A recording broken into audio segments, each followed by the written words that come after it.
Hello दोस्तों, कैसे हैं आप सब। स्वागत है आप सभी का कॉमिक वर्ल्ड चैनल पर। तो चलिए दोस्तों शुरू करते हैं राज कॉमिक्स में इंस्पेक्टर स्टील की अगली कॉमिक्स ब्रेन वॉश। इसके पहले की जितनी भी स्टील की कॉमिक्स है वो आपको इंस्पेक्टर स्टील की प्लेलिस्ट में मिल जाएंगी।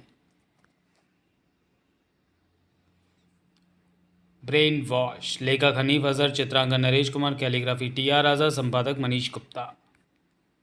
प्रसिद्धि जो इंसान को बड़ी मेहनत और मुश्किलों से हासिल होती है, और मेहनत से एक बार मिली ये प्रसिद्धि लंबे समय तक कायम रहती है। पर यह क्या? अरे, ये तो भूतपूर्व मिस्टर इंडिया खेमचंद हैं।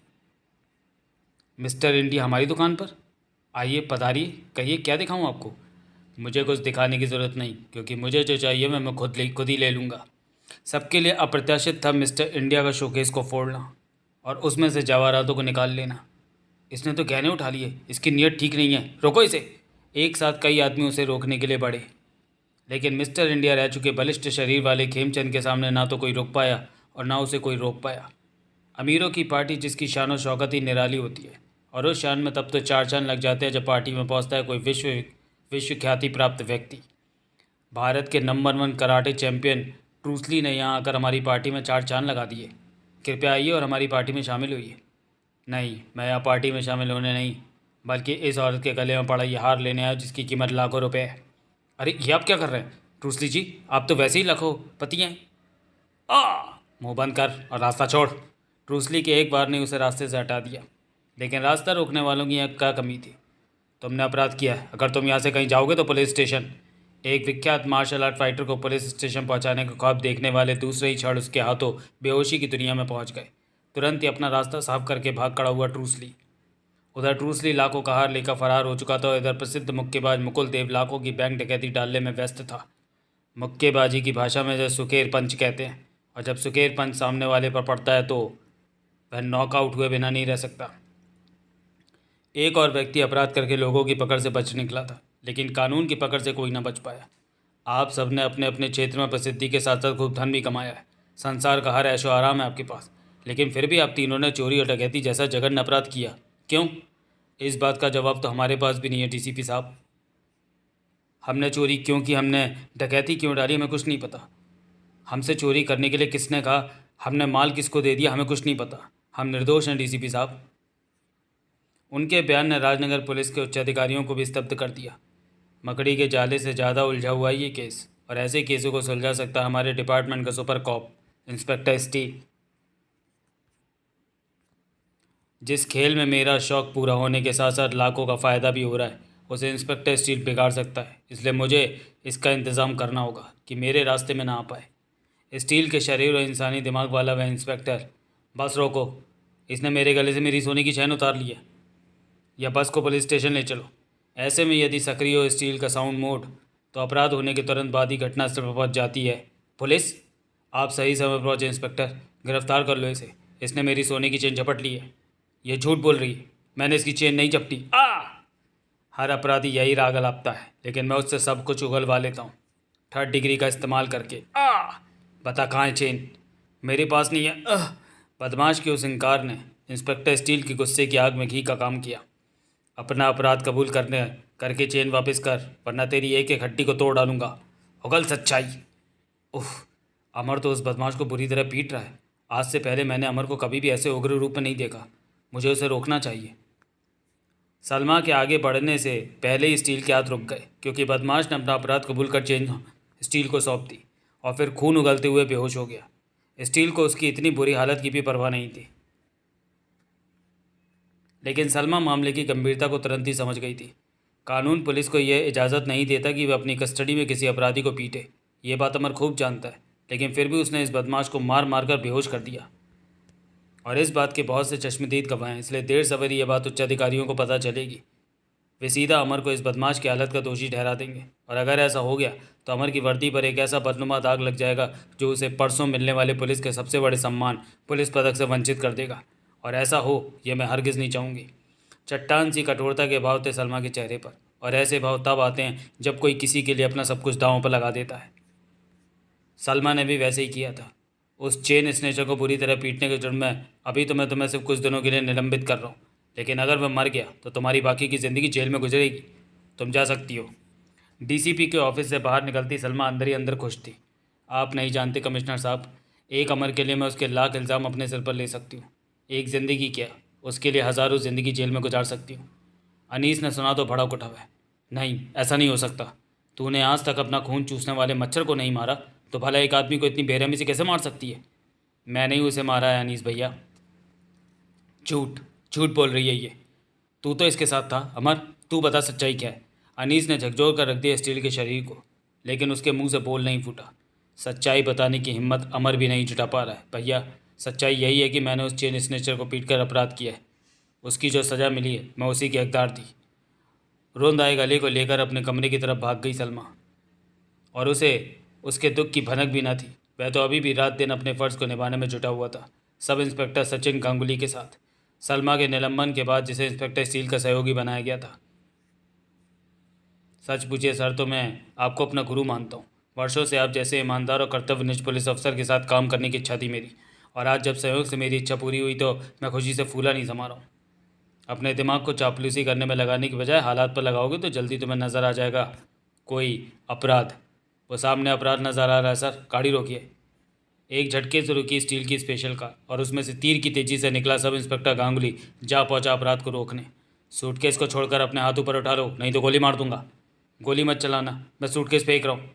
ओह, ये तो तेज़ धावक किलका सिंह है, जिसने एशियाड खेलों में दौड़ में स्वर्ण पदक जीता था। ये लो। उफ! सूटकेस को अपराधी ने सब इंस्पेक्टर के मुंह पर दे मारा, और फिर दे मारा अपना सिर। ठाक! भन्ना कर रह गया सब इंस्पेक्टर का मस्तिष्क। जब सामान हुआ तो अपराधी सूटकेस के साथ हवा से बातें कर रहा था। ओह, भागते हुए वह ऐसे लग रहा है जैसे हवा में उड़ रहा है। उसके पीछे भागकर मैं उसकी परछाई को भी नहीं छू पाऊंगा, इसलिए मुझे उस पर गोली चलानी होगी। सब इंस्पेक्टर गांगुली ने चीते की सी फुर्ती से अपनी रिवॉल्वर उठाई और वार्निंग देकर किलका सिंह की टांगों का निशाना लेकर फायर कर दिया। सनसनाती गोली आगे बढ़ी, लेकिन जिस टांग से वह टकराई वह किलका सिंह की नहीं, स्टील की टांग थी। अब सब इंस्पेक्टर के दूसरी गोली चलाने से पहले उसकी आंखों से ओझल हो चुका था किलका सिंह। अचंभित सब इंस्पेक्टर उत्तेजना में चीख पड़ा। अगर आपकी टांग बीच में ना आती तो मेरी गोली को निशाना और कानून को एक अपराधी मिल जाता सर। लेकिन देश एक ऐसा धावक खो देता जिसने स्वर्ण पदक जीतकर देश का सम्मान बढ़ाया और आगे भी बढ़ाएगा। वह प्रसिद्ध व्यक्ति है इंस्पेक्टर, उसे कभी भी पकड़ा जा सकता है। आप शायद ठीक कह रहे हैं सर। स्टील सर के साथ होते हुए मैं एक अपराधी को पकड़ने का अरमान पूरा नहीं कर पाया। सब इंस्पेक्टर गांगुली को अपने अरमान पूरा करने का दूसरा अवसर जल्दी मिला। प्लीज़ सर, म्यूज़ियम से हीरा चुराकर भागते इस अंतर्राष्ट्रीय कार चैंपियन को पकड़ने का मौका मुझे दीजिए। आप अपनी कार को ड्राइव करके उसके पास ले जाइए। मैं चलती कार से निकलकर बोनट पर पहुंचूंगा, और फिर जैसे ही उसकी जीप पास आएगी मैं उस पर कूदकर उसे धर दबोचूंगा। सब इंस्पेक्टर गांगुली के कहने पर इंस्पेक्टर स्टील ने कार का कंप्यूटराइज दरवाज़ा खोला, और फिर गांगुली बेहद सावधानी का परिचय देता हुआ उस चलती कार के दरवाजे से बाहर निकलकर कार के बोनट पर जा पहुंचा। थोड़ी स्पीड और बढ़ाइए सर, फिर मैं आसानी से उस जीप में जंप कर सकूंगा। अगले ही क्षण स्टील के हाथ ने दबा दिया स्पीड का स्विच, और दूसरे ही क्षण पाँव ने ब्रेक ब्रेक कार के स्पेशल टायर सड़क के सीने पर जख्म बनाते चले गए। इसी के साथ जंप लेने को तैयार सब इंस्पेक्टर गांगुली हवा में लहरा उफ च्यूं और औंधे मुंह सड़क पर जा गिरा। धड़ आ! इंस्पेक्टर स्टील तेजी से कार से निकलकर उस तक पहुंचा। तुम ठीक तो हो? मेरी चिंता मत कीजिए सर, आप अपराधी का पीछा करके उसे पकड़िए, वह निकलना नहीं चाहिए। उसे पकड़ना इतना ज़रूरी नहीं है इंस्पेक्टर, जितना कि तुम्हें अस्पताल पहुंचाना। कई प्रश्नों को अपने साथ लेकर स्तब्ध इंस्पेक्टर स्टील को देखता सब इंस्पेक्टर गांगुली बेहोशी की नींद में सो गया, और जब उस नींद से जागा तो उन प्रश्नों के जवाब पाने के लिए उत्सुक हो उठा। सर, क्या मैं ये जान सकता हूँ कि आपने कार की स्पीड बढ़ाकर एकाएक उसे क्यों रोक दिया? जीप में सवार अपराधी कार चैंपियन रमेश खन्ना ने अपनी जीप ब्रेक मारकर एकाएक धीमी कर ली, तो मुझे भी ब्रेक मारने पड़े। अगर मैं ऐसा ना करता तो मेरी कार उसकी जीप से टकराती और वह खाई में जा गिरता। उसकी वजह से तुम्हें चोट आई, इसके लिए मुझे खेद है। फिर लंबे लंबे ढक भरता वहाँ से चला गया वह स्टील का सिपाही, सलमा और सब इंस्पेक्टर गांगुली का हैरानी के सागर में गोता लगाता छोड़कर। हैरानी के उस समुद्र से पहले बाहर आया गांगुली। पुलिस डिपार्टमेंट में चर्चा सुनकर जिसे मैंने अपना गुरु बनाया था, लगता है वे चर्चाएं सिर्फ अतिशयोक्तियाँ ही थीं। स्टील सिर्फ वैसे नहीं निकले जैसा मैंने उनके बारे में सुना था। मैं समझी नहीं, तुम कहना क्या चाहते हो? मैंने बहुत सुना था कि अपराधी कितना भी शातिर, कितना भी चालाक क्यों ना, लेकिन स्टील सर से बचकर नहीं जा सकता। लेकिन पिछले 2 केसों में स्टील सर ने अपराधी को पकड़ने की कोई कोशिश नहीं की। दोनों अपराधी बड़ी ही आसानी से उनकी आंखों के सामने से उड़नछू हो गए। हो सकता है उनके दिमाग में कोई योजना रही हो। मैंने भी यही सोचा था, तभी तुम्हारे सिवा मैंने किसी को ये बात नहीं बताई। मैं नहीं चाहता कि स्टील सर को कल जो पुलिस पदक मिलने जा रहा है मेरी वजह से उसमें कोई रुकावट आए। ऐसा सोचने के लिए धन्यवाद मिस्टर गांगुली। अब मैं चलती हूँ। खुदा का लाख लाख शुक्र है कि गांगुली भी अमर का शुभचिंतक निकला। राहत की सांस लेती वहाँ से बाहर निकली सलमा। अभी अपने मस्तिष्क में घुमड़ते सवालों से उसे राहत नहीं मिल पाई थी। एकाएक क्या हो गया अमर को? क्यों वह ऐसी हरकतें करने लगा जो उसके स्वभाव व कार्यप्रणाली से एकदम मेल नहीं खाती? क्यों उसने कल एक बदमाश को सिर्फ इसलिए बुरी तरह पीट दिया कि वह झूठ बोल रहा था? उसका झूठ तो वह अपने लाइट डिटेक्टर से आसानी से पकड़ सकता था। अपने स्कैनरों की मदद से उसके कपड़ों में छिपी चेन को आराम से देख सकता था। सब इंस्पेक्टर गांगुली के सामने से भागते किलका सिंह को अपने अचूक निशाने से उसके पैर पर गोली चलाकर उसे पकड़ सकता था और फिर अपनी सुपर स्पीड से भागने वाली स्पेशल कार को तेज़ी से भगाकर उसे कार चैंपियन की जीप के आगे ले जाकर उसे रुकने के लिए मजबूर कर सकता था। सवाल कई हैं और मैं अमर से इन सब के जवाब लेकर ही रहूँगी, लेकिन कल के बाद, क्योंकि मैं कल अमर को पुलिस पदक लेते हुए देखना चाहती हूँ। सलमा स्टील और पुलिस पदक की राह में कोई रोड़ा अटकाना नहीं चाहती थी, लेकिन रोड़ा तो अटक चुका था और सलमा को इसका पता जल्दी चलने वाला था। घर की सारी लाइटें बंद है। लगता है अनीस भैया कहीं चले गए हैं। नहीं, दरवाज़ा खुला हुआ है। अनीस भैया अंदर ही कहीं होंगे। खुले दरवाजे से होकर सलमा जैसे ही अंदर घुसी, धड़ाक, ओह! उस पर एक तेज़ प्रहार हुआ। लेकिन दूसरा बार होने से पहले ही वह फुर्तीली शेरनी की तरह उछलकर खड़ी हुई और हमलावर पर टूट पड़ी, धड़ाक! और तब तक ना रुकी जब तक उसने हमलावर को मार मार कर बेहाल ना कर दिया। निसंदेही तू यहाँ चोरी के इरादे से आया था। अभी लाइट जलाकर पुलिस बुलाती हूँ। सलमा ने लाइट जलाई और स्तब्ध रह गई। अनीस भैया, आपने उस पर हमला किया? क्या मतलब हुआ इसका? मैं देखना चाहता था कि अगर मेरी बहन किसी को बुरी तरह मारे तो कितनी जगह से उसके खून निकल सकता है, कितनी उसकी हड्डियाँ टूट सकती हैं। मेरे सिर्फ एक जगह से खून निकला है और किसी भी हड्डी पर कोई फ़र्क नहीं पड़ा। जबकि जिस चेन स्नैचर को तूने सड़क पर पीटा वह खून से लथपथ था। उसकी 4 हड्डियों में फ्रैक्चर आया। मैं समझी नहीं भैया, ये सब करके आप साबित क्या करना चाहते हैं? सिर्फ ये कि जिस चेन स्नैचर की पिटाई के चक्कर में तुम्हें सस्पेंड किया गया तुमने उसके हाथ भी नहीं लगाया। उसकी पिटाई तुमने नहीं, अमर ने की है। ना ना ना, अब झूठ बोलने की कोशिश मत करना मेरी बहन, क्योंकि अभी अभी तुम्हारे द्वारा की गई पिटाई ने यह साबित कर दिया है कि तुम्हारी पिटाई से किसी के शरीर पर गहरे जख्म नहीं बन सकते, किसी की हड्डी नहीं टूट सकती। ऐसा सिर्फ अमर के द्वारा की जाने वाली पिटाई से ही हो सकता है। और ये बात सिर्फ मैं ही नहीं, चेन स्नैचर की यह डॉक्टर रिपोर्ट भी कहती है, जिसमें यह साफ साफ लिखा है कि उसकी पिटाई किसी भारी हथियार से की गई है। और वे हथियार मेरी बहन के नाजुक हाथ नहीं, अमर के स्टील के हाथ ही हो सकते हैं। बस इससे ज़्यादा ना सुन सकी सलमा, फपकती हुई अनीस से जा लिपटी हुई। हाँ भैया हाँ, अमर ही था उस चेन स्नैचर की पिटाई करने वाला। फिर आंसू बहाती सलमा सब कुछ अनीस को बताती चली गई। सब कुछ सुनकर क्रोध से भर उठा अनीस। तू बहुत भोली है सलमा। भावनाओं में बहकर तूने एक ऐसे शख्स के लिए अपना सब कुछ कुर्बान करना चाहा जो अपनी ताकत के घमंड में कानून की धाराओं को तोड़ता फिर रहा है, और साथ ही ये भी चाहती है कि पुलिस पदक से नवाजा जाए। वह कमीना। नवाजा मतलब सम्मानित या अलंकृत? नहीं मेरी बहन नहीं। अगर उसे पाक पुलिस की धूल भी मिल गई तो वह पुलिस पदक की बेइज्जती होगी। पाक मतलब पवित्र। अपनी हरकतों से उसने साबित कर दिया है कि पुलिस पदक का नहीं, मौत का हकदार है। देखता हूँ मेरे होते हुए कल सुबह कैसे पुलिस पदक लेने जाता है वह। स्टील का पुतला। अनीस, ये सब क्या अनीस? तेरे ही किट की स्पेशल गन, जिससे निकलती आग पुलिस पदक की तरफ उठते तेरे नापाक कदमों को पिघलाकर तेरी तबाही की तरफ लेकर जाएगी। आज मुझे पुलिस पदक पाने से कोई नहीं रोक सकता, ना ये गन और ना तुम दोनों, क्योंकि तुम्हें मैं मौत का निवाला बनाने जा रहा हूँ। स्टील को बनाने वाला आज स्टील के हाथों ही खत्म होने जा रहा था। बस अब देरी थी तो स्टील की उंगली की हरकत में आने की, और ऐसा हो पाता उससे पहले ही वहाँ गूंजा बैठा आका। तुम्हारे द्वारा कानून की रक्षा करने के लिए बनाई गई स्टील नामक ये फ़र्ज़ की मशीन अब बेकार हो चुकी है डॉक्टर अनीस। अब इस मशीन के इंसानी दिमाग की नसों में दौड़ता खून जुर्म रोकने के लिए नहीं, जुर्म करने के लिए खोलता है। मेरा लैब असिस्टेंट रणजीत। यस, मैं ही हूँ वो महान हस्ती जिसकी वजह से पिछले दिनों कई प्रसिद्ध व्यक्तियों ने चोरी और डाके मारने जैसे अपराध किए। इंसान के दिमाग में 2 व्यक्तित्व होते हैं, एक अच्छा और एक बुरा। मेरी यह माइक्रोचिप इंसान के बुरे व्यक्तित्व को सक्रिय कर देती है, जिससे उसमें अपराध करने की प्रवृत्ति प्रबल हो उठती है। इंस्पेक्टर स्टील भी इसी चिप का शिकार बना है। तुम्हारा लैब असिस्टेंट होने का फ़ायदा उठाकर मैंने ऐसा बड़ी आसानी से कर दिया। तुम्हारी लैब में जिस चेयर पर स्टील रोज़ चार्जिंग के लिए बैठता है उसके सिर पर पहने आने वाले यांत्रिक हेड में मैंने उस माइक्रोचिप को छिपा दिया। धीरे धीरे चिप की तरंगें स्टील के मस्तिष्क पर असर डालने लगी। उसी चिप की बदौलत आज स्टील के मस्तिष्क से जुर्म रोकने की बात पूरी तरह निकल चुकी है और वह कानून के रक्षक की जगह कानून का भक्षक बन चुका है। अब मैं स्टील को जुर्म की दुनिया का बेताज बादशाह बनाऊंगा, लेकिन उससे पहले मैं तुझे दिखाऊंगा अपनी बात का एक नमूना। मैं स्टील के सामने तुम्हें पीटने का जुर्म करूँगा और स्टील खड़ा देखता रहेगा। हा हा हा हा। ठाका लगाता आगे बढ़ा रणजीत। अनीस पर वार करने के लिए उठा उसका हाथ। हा हा हा।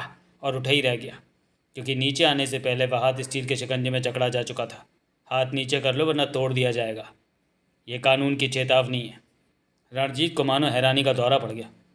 तुम तो एकदम सही हो, ये कैसे हो गया? मैं तुम्हारी नॉलेज के लिए बता दूं कि मैं स्टील के हेड में फिट उस माइक्रोचिप को नष्ट कर चुका हूँ। उसका पता मुझे कल रात चला जब सलमा ने मुझे सारी बात बताई। मैं तुरंत ही समझ गया कहीं ना कहीं कोई गड़बड़ ज़रूर है, लेकिन मैंने ये सब सलमा पर भी जाहिर नहीं होने दिया। मैं छानबीन में जुट गया और आखिर काफ़ी मेहनत के बाद सफल हुआ। मेरा शक सही निकला। गड़बड़ मेरी लैब में ही निकली। स्टील के सिर पर लगाने वाले हेड में फिट किसी ऐसे यंत्र को सर्च मशीन ने खोज लिया है जिसे मैंने असेंबल नहीं किया, और वह यंत्र है ये माइक्रोचिप, जो स्टील के मस्तिष्क पर असर डाल रही है। उस गड़बड़ को ढूंढने के बाद मैंने स्टील के मस्तिष्क पर कब्जा जमाए उन तरंगों को इरेज किया। अब स्टील सामान हो चुका था। अब यह सोचने का वक्त था कि ये सब किसने किया। मेरी लैब तक पहुंचकर यंत्रों में गड़बड़ करने वाला वह शख्स अपने आसपास का ही कोई है, और वह कौन है इसका पता तभी लग सकता है जब उसका वह मकसद पूरा हो जाए जिसे वह तुम्हें माध्यम बनाकर करना चाहता है। मेरे पास उसे सामने लाने की स्कीम है। सुनो, मैं तुम्हें बताता हूँ। और तब मैंने स्टील को बताई वह स्कीम जिसमें उसे तुम्हारे सामने आने तक पहले जैसे ही बने रहना था। अब जब तुम सामने आ गए हो तो स्टील भी अपने असली रूप में आ गया। मुझे सामने लाकर तुम अपनी मौत को सामने ले आयो, और तुम्हें वो मौत मिलेगी स्टील की स्पेशल गन से। मानो आग का एक तूफान गन से निकलकर सलमा और अनीस की तरफ बढ़ा, लेकिन स्टील की छाती से टकरा कर रुक गया। हा हा हा। उन दोनों से पहले तुझे पिघल कर खत्म होने की जल्दी है स्टील, तो यही सही, तू ही इनसे पहले समाप्त हो। गन से निकली आग की भीषण लपटों ने स्टील को पूरी तरह अपने आगोश में ले लिया, लेकिन ऐसा होने से पहले ही हरकत में आए स्टील के हाथ, और अगले ही पल मानो जादू हो गया। और उस आग की गर्मी अब किसी भी पल स्टील को पिघलाना शुरू कर सकती थी, लेकिन ऐसा होने से पहले ही हरकत में आए स्टील के हाथ, मिनी डैशबोर्ड पर खेली हुई उसकी उंगलियां, और अगले ही पल मानो जादू हो गया। अरे, ये एक गन से आग उगलनी बंद क्यों कर दी? तो भूल गया रणजीत कि यह गन स्टील के सामान में शामिल है, और स्टील का हर सामान स्वचालित तो होता ही है, साथ ही स्टील के हाथ में मौजूद डैशबोर्ड से भी ऑपरेट होता है था, जबकि यह घूंसा दिमाग से ऑपरेट होता है, और जो तेरे जैसों के शैतानी दिमाग को बेहोशी के अंधेरे में पहुंचाता है। स्टील के इस तगड़े वार से दूर जा गिरा रणजीत, फिर ना उठ पाया। इस अपराधी के पकड़े जाने के साथ ही यह बात शीशे की तरह साफ हो गई है कि अमर ने जो किया वह अपने होशोबाज में नहीं किया, इसलिए सारी सच्चाई सामने लाने में कोई बुराई नहीं है। और जब सारी सच्चाई सामने आ जाएगी तो सलमा को उसकी नौकरी वापस मिल जाएगी, और उस कानून के सच्चे रक्षक को मिलेगा पुलिस पदक। समाप्त। तो चलिए दोस्तों, वीडियो को समाप्त करते हैं और मिलते हैं इंस्पेक्टर स्टील की अगली कॉमिक्स कानून का सिपाही में। तब तक के लिए धन्यवाद।